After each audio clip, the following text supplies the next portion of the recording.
There are towns all over America that have become escapes from the city. Some are so populated by visitors that it may seem like no one actually lives there. I grew up on the central coast of California in a small town called Solvang. It's north of LA, about 150 miles off the 101. It's a nice place to live.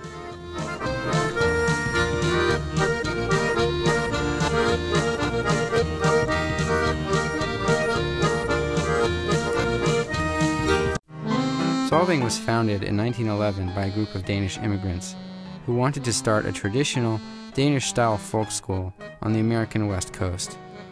But the Danish enclave could not ignore its place in a larger country. Just after the war, in 1947, a journalist visited Solvang and wrote an article for the Saturday Evening Post. Suddenly, people came looking for this little slice of European culture. The Danes quickly realized that they could make money attracting visitors, and for the first time, actually began making their town look Danish.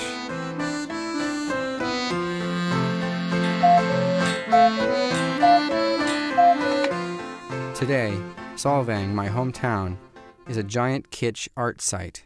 The fairy tale spectacle is meant to draw the visitor into an idealized old world nostalgia, a sentiment that is condensed into objects, purchased, and eaten. I decided to come here just for 2 or 3 years, but of course those 2 or 3 years became 33 years. In many, many ways, Solvang is like a home away from home. It's very, very seldom you hear negative things about Solvang. This is a wonderful, wonderful, great place. In Solvang, heritage is the attraction. To some, it feeds desire to connect with tradition. To others, it's exotic and weird. In high school, I used to have a job renting bikes to tourists, which I did only begrudgingly. Then I went off to art school in Kansas City, and when I came back, though I'd known my town wasn't normal, I realized it was special. I began to see how an entire town produced a veneer of culture. From the porcelain spoons to the towering windmills, some have called Solvang more Danish than Denmark. In Denmark, there's a traditional dessert called æbleskiver, which is served at Christmas time. But in Solvang, we eat it all year round. My favorite place to get them is the Solvang restaurant, where you can get them from a takeout window or sit here in the booth and eat it. You get it with raspberry jam and powdered sugar, or you can get a reproduction of it, a postcard, sent home.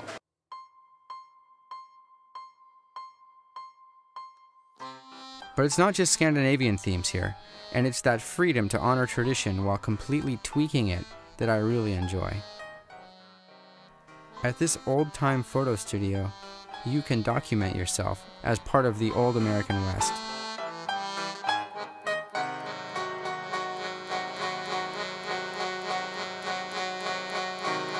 I think one reason people might like this product is because because of our movie industry in Hollywood, because we've generated such a mythology about the West that people like to sort of join in and be a part of it.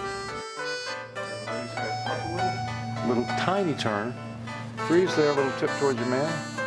Nice. Or keep you in costume. Man, I don't want to give up the gun. I look so much cooler with the gun. Crossing Mission Drive feels like going backstage, just beyond the painted facades of the town's attractions. Hey, how you doing? This is Jay-Z, straight out of the 805, hanging out in Solvang, my town. Check it out, we'll go get some grub at the Morena market. That's where all the Latinos grab their food all the time. Get some good ass burritos, tortas, and get a Mexican drink, jarrito style.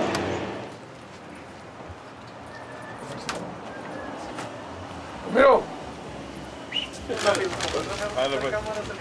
My dad started the Morena market about 11 years ago.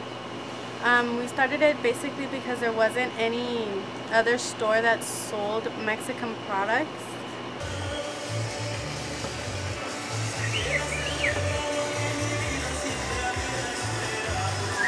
¡Vamos!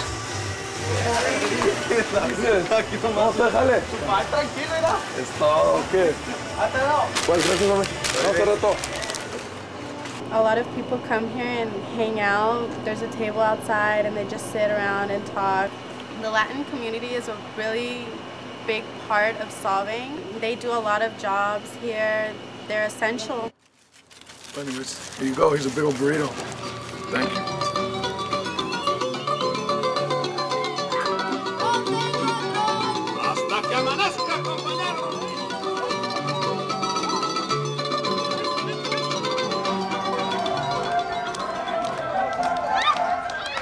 I realize that I'm a tourist in my own town, seeking the offerings of a culture not quite my own, whether it be a Danish pastry or a Mexican piñata.